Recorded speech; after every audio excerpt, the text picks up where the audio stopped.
Hello everyone welcome to study show ਕਚ here study becomes easier. ਤੇ ਜਿਵੇਂ ਤੁਸੀਂ ਦੇਖ ਸਕਦੇ ਹੋ ਤੁਹਾਡੇ ਲਈ ਇੱਕ ਬਹੁਤ ਹੀ ਵੱਡੀ ਜਿਹੜੀ ਹੈ ਖਬਰ ਆ ਰਹੀ ਹੈ ਇੱਥੇ ਕਿ ਕੀ ਖਬਰ ਹੈ ਮੈਂ ਤੁਹਾਨੂੰ ਦੱਸ ਦੇਵਾਂ ਕਿ ਆਪਾਂ ਨੂੰ ਪਤਾ ਹੈ ਟਰਾਂਸਫਰਸ ਦੇ ਰਿਗਾਰਡਿੰਗ ਜਿਹੜੀ ਹੈ ਚੱਲ ਰਹੀ ਸੀ ਨਿਊਜ਼। ਔਰ ਉਸ ਤੋਂ ਪਹਿਲਾਂ ਆਪਾਂ ਇੱਕ ਵੀਡੀਓ ਅਪਲੋਡ ਕੀਤੀ ਸੀ ਜਿਸ ਦੇ ਵਿੱਚ ਕੈਪਟਨ ਅਮਰਿੰਦਰ ਸਿੰਘ ਜੋ ਸਾਡੇ ਚੀਫ ਮਿਨਿਸਟਰ ਹੈ ਉਹਨਾਂ ਨੇ ਆਨਲਾਈਨ ਟਰਾਂਸਫਰ ਪੋਲਿਸੀ ਨੂੰ ਹਰੀ ਝੰਡੀ ਦਿੰਦੇ ਹੋਏ ਉਹ ਪੋਲਿਸੀ ਯਾਨੀ ਕਿ ਟਰਾਂਸਫਰ ਜਿਹੜੀ ਆ ਉਹ ਕਰਵਾਉਣ ਲਈ ਕਿਹਾ ਸੀ 19,905 ਕੈਂਡੀਡੇਟਸ ਦੀ ਟਰਾਂਸਫਰ। ਤਾਂ ਉਹਦੇ ਲਈ ਜਿਹੜਾ ਲੈਟਰ ਹੈ ਉਹ ਜਾਰੀ ਕੀਤਾ ਗਿਆ। ਫਿਲਹਾਲ ਮੇਰੇ ਸਾਹਮਣੇ ਜੋ ਲੈਟਰ ਓਪਨ ਹੋਇਆ ਜੀ ਉਹ ਹੋਇਆ category of teachers exempted from this transfer policy.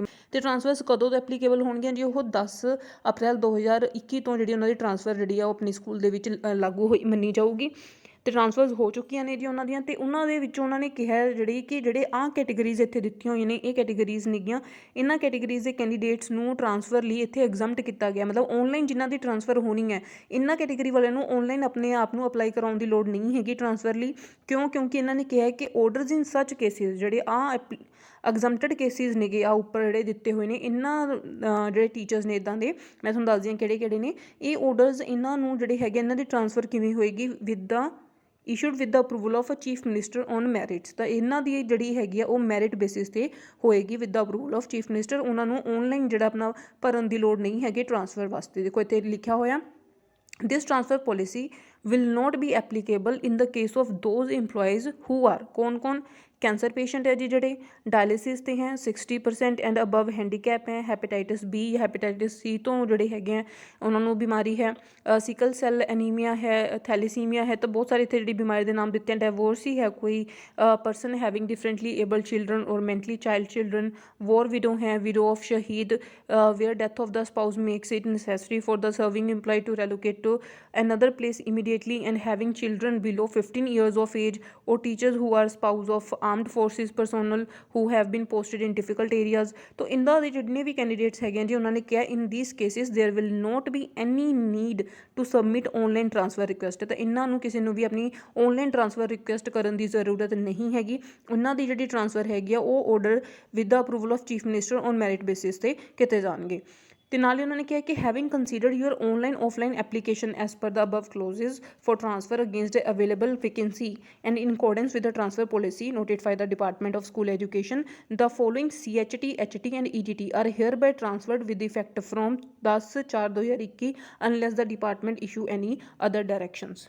ਹਾਂਜੀ, ਤਾਂ ਉਹਨਾਂ ਨੇ ਬੋਲਿਆਗਾ ਕਿ ਆਨਲਾਈਨ ਆਫਲਾਈਨ ਐਪਲੀਕੇਸ਼ਨਾਂ ਨੂੰ ਦੇਖਣ ਤੋਂ ਬਾਅਦ ਤੇ CHT, HT ਤੇ ETT ਕਿਉਂਕਿ ਆਪਾਂ ਜਿਹੜਾ ਲਿੰਕ ਓਪਨ ਕੀਤਾ ETT ਵਾਲਿਆਂ ਦਾ ਓਪਨ ਕੀਤਾ ਹੋਇਆ ਤਾਂ ਇਹਦੇ ਵਿੱਚ ਜਿੰਨੇ ਵੀ ਸੈਂਟਰ ਹੈਡ ਟੀਚਰ ਤੇ ETT ਦੇ ਕਾਡਰ ਦੇ ਜਿਹੜੇ ਟੀਚਰਸ ਹੈਗੇ ਆ ਉਹਨਾਂ ਦੀ ਜਿਹੜੀ ਟਰਾਂਸਫਰਸ ਆ ਨੀਚੇ ਦਿੱਤੀ ਹੋਈ ਲਿਸਟ ਇਹਨਾਂ ਦੀ ਟਰਾਂਸਫਰਸ ਹੋ ਚੁੱਕੀ ਹੈ ਤੇ ਇਫੈਕਟ ਯਾਨੀ ਕਿ ਲਾਗੂ ਕਦ ਤੋਂ ਹੋਈ ਮੰਨੀ ਜਾਏਗੀ ਜੀ? 10 ਅਪ੍ਰੈਲ 2021 ਤੋਂ ਲਾਗੂ ਹੋਈ ਮੰਨੀ ਜਾਏਗੀ। ਆਹ ਸਾਰੀ ਜਿਹੜੀ ਹੈਗੀ ਉਹਨਾਂ ਨੇ ਲਿਸਟ ਦਿੱਤੀ ਹੈ, ਤੁਸੀਂ ਦੇਖ ਸਕਦੇ ਹੋ।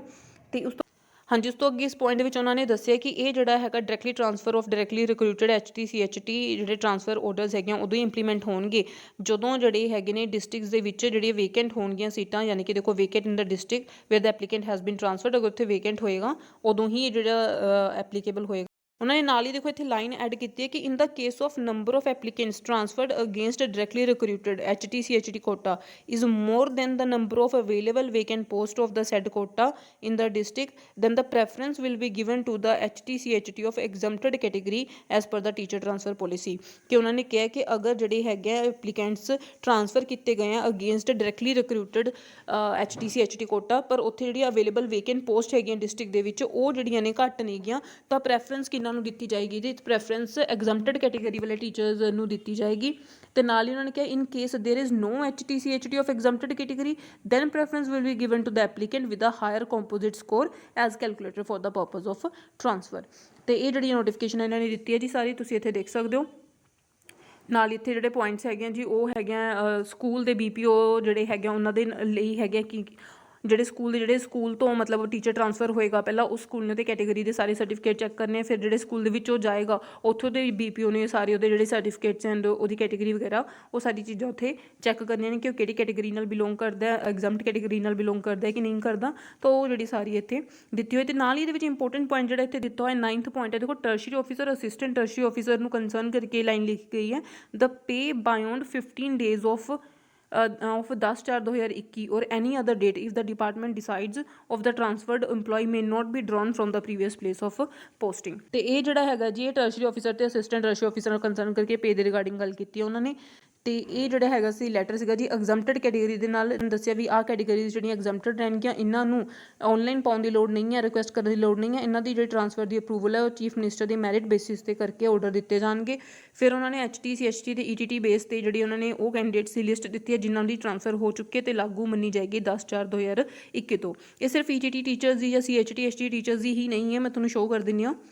ਕੰਪਿਊਟਰ ਟੀਚਰ, ਮਾਸਟਰ ਕੈਡਰ, ਸਿੱਖਿਆ ਪ੍ਰੋਵਾਈਡਰ ਤਾਂ ਸਭ ਦੀ ਹੀ ਜਿਹੜੇ ਟ੍ਰਾਂਸਫਰ ਜਿਹੜੇ ਹੋਏ ਆ ਉਹਨਾਂ ਦੀ ਲਿਸਟ ਜਿਹੜੀ ਆ ਉਹ ਆਊਟ ਹੋ ਚੁੱਕੀ ਹੈ। ਆਪਾਂ ਕੰਪਿਊਟਰ ਟੀਚਰਸ ਦੀ ਓਪਨ ਕਰ ਲੈਂਦੇ ਹਾਂ। ਕੰਪਿਊਟਰ ਟੀਚਰਸ ਦੇ ਰਿਗਾਰਡਿੰਗ ਵੀ ਜਿਹੜੀ ਹੈ ਉਹ ਇਹੀ ਚੀਜ਼ ਲਿਖੀ ਹੋਈ ਹੈ ਤੇ ਨਾਲ ਹੀ ਦੂਸਰੇ ਪੈਰਾਗ੍ਰਾਫ 'ਚ following computer faculty computer teachers are hereby transferred with effect from 10/4/2021 unless the department issues any other direction. ਤਾਂ ਇਹ ਜਿਹੜੀ ਲਿਸਟ ਦਿੱਤੀ ਹੋਈ ਹੈ ਜਿਹੜੇ ਕੰਪਿਊਟਰ ਦੇ ਵਿੱਚ ਜਿਹੜੇ ਦੋ ਹੀ ਕੈਂਡੀਡੇਟਸ ਨੇ ਜਿਨ੍ਹਾਂ ਦੀ ਟ੍ਰਾਂਸਫਰ ਹੋਈ ਹੈਗੀ ਆ। ਮਾਸਟਰ ਕੈਡਰ ਤੇ ਸਿੱਖਿਆ ਪ੍ਰੋਵਾਈਡਰਸ ਦੀ ਜਿਹੜੀ ਇੱਥੇ ਲਿਸਟ ਦਿੱਤੀ ਹੋਈ ਹੈ ਜਿਨ੍ਹਾਂ ਨੂੰ ਟ੍ਰਾਂਸਫਰ ਕੀਤਾ ਗਿਆ। ਉਸ ਤੋਂ ਬਾਅਦ ਇੱਥੇ ਇੱਕ ਨਵਾਂ ਜਿਹੜਾ ਇਹਨਾਂ ਨੇ ਇਸ਼ੂ ਕੀਤਾ ਹੈ ਉਹ ਹੈਗਾ ਜੀ merit points of teachers for transfer. ਜਿਵੇਂ ਤੁਸੀਂ ਦੇਖ ਸਕਦੇ ਹੋ ਇੱਥੇ points of teachers for transfer 2021 merit points ਜਿਹੜੇ ਆਪਾਂ ਉਹਦੀ ਫਾਈਲ ਓਪਨ ਕਰ ਲਈ ਹੈ। ਇਹਦੇ ਵਿੱਚ ਸਾਰੇ ਕੈਂਡੀਡੇਟਸ ਜਿਹੜੇ ਹੈਗੇ ਨੇ ਟੀਚਰਸ ਫॉर ਟ੍ਰਾਂਸਫਰ ਜਿਹੜੇ ਜਿਨ੍ਹਾਂ ਨੇ ਅਪਲਾਈ ਕੀਤਾ ਸੀ ਉਹਨਾਂ ਨੂੰ ਪੁਆਇੰਟਸ ਜਿਹੜੇ ਇੱਥੇ ਦਿੱਤੇ ਗਏ ਆ। ਦੇਖੋ ਤੁਸੀਂ ਇੱਥੇ ਦੇਖ ਸਕਦੇ ਹੋ। ਸਭ ਤੋਂ ਪਹਿਲਾਂ ਆਪਾਂ ਸ਼ੁਰੂ ਤੋਂ ਦੇਖਦੇ ਹਾਂ। ਪਹਿਲਾਂ ਤਾਂ ਸਟਾਫ ID ਦਿੱਤੀ ਗਈ ਹੈ, ਫਿਰ ਉਹਦਾ UDIS ਕੋਡ ਦਿੱਤਾ ਗਿਆ, ਦੈਨ ਡਿਸਟ੍ਰਿਕਟ ਨੇਮ, ਲੋਕੇਸ਼ਨ, ਦੈਨ ਸਕੂਲ ਦਾ ਨੇਮ ਜੀ, ਦੈਨ ਸਟਾਫ ਨੇਮ, ਦੈਨ ਡੈਜ਼ਿਗਨੇਸ਼ਨ, ਸਬਜੈਕਟ ਉਸਦਾ, ਤੇ ਉਸ ਤੋਂ ਬਾਅਦ ਪੁਆਇੰਟਸ ਜਿਹੜੇ ਇੱਥੇ ਦਿੱਤੇ ਗਏ ਕਿ ਉਹਨਾਂ ਨੂੰ ਟੀਚਰ ਟ੍ਰਾਂਸਫਰ ਪੋਲਿਸੀ ਦੇ ਅੰਡਰ ਟ੍ਰਾਂਸਫਰ ਪਰਪਸ ਲਈ ਜਿਹੜੇ ਮੈਰਿਟ ਪੁਆਇੰਟਸ ਜਿਹੜੇ ਕਾਊਂਟ ਕੀਤੇ ਗਏ ਆ ਉਹ ਕੈਟੇਗਰੀ ਜਿਹੜੇ ਕੈਂਡੀਡੇਟਸ ਉਹਨਾਂ ਨੂੰ ਕਿੰਨੇ ਮਿਲੇ। ਤਾਂ ਆਹ ਸਾਰੀ ਲਿਸਟ ਜਿਹੜੀ ਆ ਉਹਨਾਂ ਦੀ ਪੁਆਇੰਟਸ ਕੈਲਕੂਲੇਟ ਕਰਨ ਦੀ ਇਹ ਲਿਸਟ ਜਿਹੜੀ ਆ ਉਹ ਦਿੱਤੀ ਹੋਈ ਆ। ਤੇ ਇਹ ਸੀਗੀਆਂ ਜੀ ਦੋ ਨਵੀਆਂ ਇਨਫੋਰਮੇਸ਼ਨ ਟ੍ਰਾਂਸਫਰ ਪੋਲਿਸੀ ਦੇ ਰਿਗਾਰਡਿੰਗ ਕਿ ਟ੍ਰਾਂਸਫਰ ਜਿਹੜੀ ਆ ਉਹ ਹੋ ਚੁੱਕੀ ਹੈਗੀ। ਇੱਕ ਜਿਵੇਂ ਆਪਾਂ ਕਹਿ ਸਕਦੇ ਇੱਕ ਰਾਊਂਡ ਜਿਹੜਾ ਹੈਗਾ ਉਹ ਹੋ ਚੁੱਕਿਆ ਜੀ। 10/4/2021 ਤੋਂ ਜਿਹੜੇ ਆ ਕੈਂਡੀਡੇਟਸ ਦੀ ਟ੍ਰਾਂਸਫਰ ਲਾਗੂ ਹੋਈ ਮੰਨੀ ਜਾਏਗੀ। ਟ੍ਰਾਂਸਫਰਸ ਲਈ ਆਰਡਰ ਦੇ ਚੁੱਕੇ ਨੇਗੇ ਉਹ ਕੈਂਡੀਡੇਟਸ ਦੀ ਲਿਸਟ ਦੇ ਚੁੱਕੇ ਆ। ਪੁਆਇੰਟਸ ਕਿੰਨੇ ਮਿਲੇ ਉਹ ਵੀ ਇਹਨਾਂ ਨੇ ਦਿੱਤੇ ਆ। ਬਾਕੀ ਐਗਜ਼ੈਂਪਟਡ ਕੇਸਿਸ ਵੀ ਜਿਹੜੇ ਇਹਦੇ ਵਿੱਚ ਦੱਸੇ ਗਏ ਆ ਜਿਨ੍ਹਾਂ ਨੂੰ ਆਨਲਾਈਨ ਅਪਲਾਈ ਕਰਨ ਦੀ ਜ਼ਰੂਰਤ ਨਹੀਂ ਹੈਗੀ। ਤੇ ਬਹੁਤ ਸਾਰੇ ਕਮੈਂਟਸ ਆ ਰਹੇ ਸੀਗੇ ਕਿ ਪ੍ਰੋਸੈਸ ਕਦੋਂ ਚੱਲੂਗਾ, ਕਦੋਂ ਸ਼ੁਰੂ ਹੋਏਗਾ। ਦੇਖੋ ਪ੍ਰੋਸੈਸ ਚੱਲ ਰਿਹਾ ਹੈਗਾ, ਫਾਸਟ ਮੋਡ 'ਤੇ ਚੱਲ ਰਿਹਾ। ਹਰ ਇੱਕ ਚੀਜ਼ ਹੋ ਰਹੀ ਹੈ। ਪਹਿਲਾਂ ਪ੍ਰਮੋਟਰ ਜਿਹੜੇ ਟੀਚਰਸ ਹੈਗੇ master cadre to lecturer promote ਹੋਏ ਆ ਉਹਨਾਂ ਨੂੰ ਸਕਰੂਟਨੀ ਲਈ ਬੁਲਾਇਆ ਗਿਆ ਸੀ। ਤੇ ਹੁਣ ਜਿਹੜੇ ਆ ਟ੍ਰਾਂਸਫਰਸ ਜਿਹੜੀਆਂ ਨੇ ਉਹ ਪ੍ਰੋਸੈਸ ਵੀ ਕੰਪਲੀਟ ਕਰਨ 'ਤੇ ਲੱਗੀ ਹੋਈ ਹੈ ਗਵਰਨਮੈਂਟ। ਤੇ ਟ੍ਰਾਂਸਫਰ ਦਾ ਪ੍ਰੋਸੈਸ ਵੀ ਕੰਪਲੀਟ ਹੈ। ਤੇ ਹੁਣ ਜਿਹੜਾ ਹੈ ਜੀ 3704 ਮਾਸਟਰ ਕੈਡਰ ਤੇ 2364 ETT ਪੋਸਟਾਂ ਦੇ ਉਹਦੇ ਰਿਗਾਰਡਿੰਗ ਵੀ ਜਿਹੜੀ ਲਿਸਟਾਂ ਨੇ ਉਹ ਜਲਦੀ ਜਾਰੀ ਹੋਣਗੀਆਂ। ਤੇ ਇਸੀ ਜੀ ਇਨਫੋਰਮੇਸ਼ਨ ਆਈ ਹੋਪ ਤੁਹਾਡੀ ਯੂਜ਼ਫੁਲ ਰਹੀ ਹੋਏਗੀ। ਪਲੀਜ਼ ਵੀਡੀਓ ਨੂੰ ਲਾਈਕ ਕਰੋ, ਵੱਧ ਤੋਂ ਵੱਧ ਸ਼ੇਅਰ ਕਰੋ ਤੇ ਨਾਲ ਹੀ ਚੈਨਲ ਨੂੰ ਸਬਸਕ੍ਰਾਈਬ ਕਰ ਲਓ। ਬੈਲ ਆਈਕਨ ਨੂੰ ਜ਼ਰੂਰ ਪ੍ਰੈਸ ਕਰ ਲਿਓ ਜਿਸ ਨਾਲ ਤੁਹਾਨੂੰ ਆਉਣ ਵਾਲੀ ਸਾਰੀ ਲੇਟੈਸਟ ਵੀਡੀਓ ਦੀ ਅਪਡੇਟ ਟਾਈਮ ਸਿਰ ਤੇ ਸਭ ਤੋਂ ਪਹਿਲਾਂ ਮਿਲੇਗੀ। Thank you.